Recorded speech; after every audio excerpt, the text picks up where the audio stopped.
The British public overwhelmingly believe that the government is performing badly in handling immigration and asylum, with nearly 9 in 10 expressing their disdain for the Conservative Party response to the growing crisis.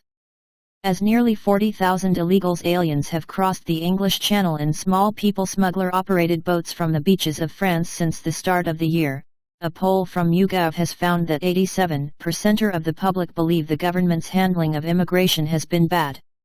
Nearly two-thirds, 62%, also believe that the government is doing very badly on that front. For those who believe that the government is doing poorly, the chief issue raised was the failure to stop the boats full of mostly young men from landing in Britain at 52%, with 46% also expressing the belief that the government doesn't take a had enough line on illegal immigration.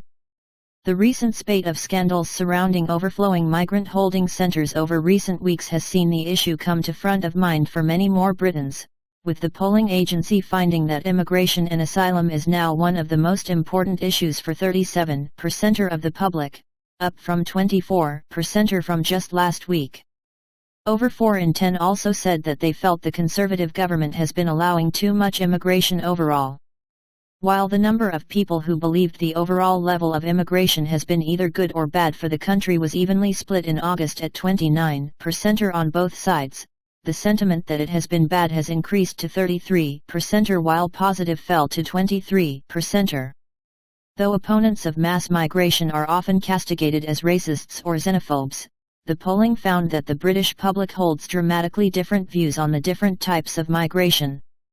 The poll found that 39% of respondents held a positive view of people coming to the UK for work, while 55% held a negative opinion on those who illegally cross the Channel.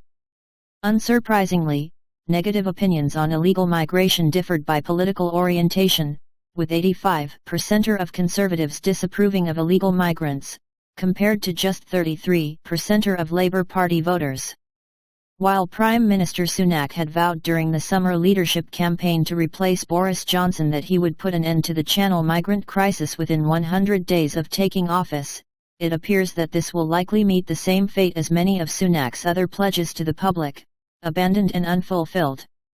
So far this year, nearly 40,000 illegals have been recorded as landing in Britain, compared to 28,526 in 2021, 8,466 in 2020, 1,843 in 2019 and 299 in 2018. This, however, only accounts for those migrants who were intercepted in the English Channel by the Border Force or the Royal National Lifeboat Institution, RNLI, and therefore logged in the system. While the majority are brought ashore in this method, there are still instances in which the boats reach British beaches undetected, meaning the true figure of illegal crossings is likely higher than the official government numbers. This week, for instance, migrants landing in Kent have been reportedly witnessed by local residents landing and being picked up in vans and cars waiting and ready to complete the people smuggling operation. According to a report from the Times of London, migrants have been signaling their location to the people smugglers in Britain by dropping digital pins on their phones. Charity groups claimed that the incidents demonstrate that the illegal migrants are being trafficked, with the Refugee Council saying, "We know from our work that trafficking and exploitation are serious problems and these reports are very worrying." Last week the BBC reported that Albanian criminal gangs operating on both sides of the Channel are using the migrant camps in France to recruit members for their drug-selling operations in the UK, offering free passage in a boat in return for joining the crime networks.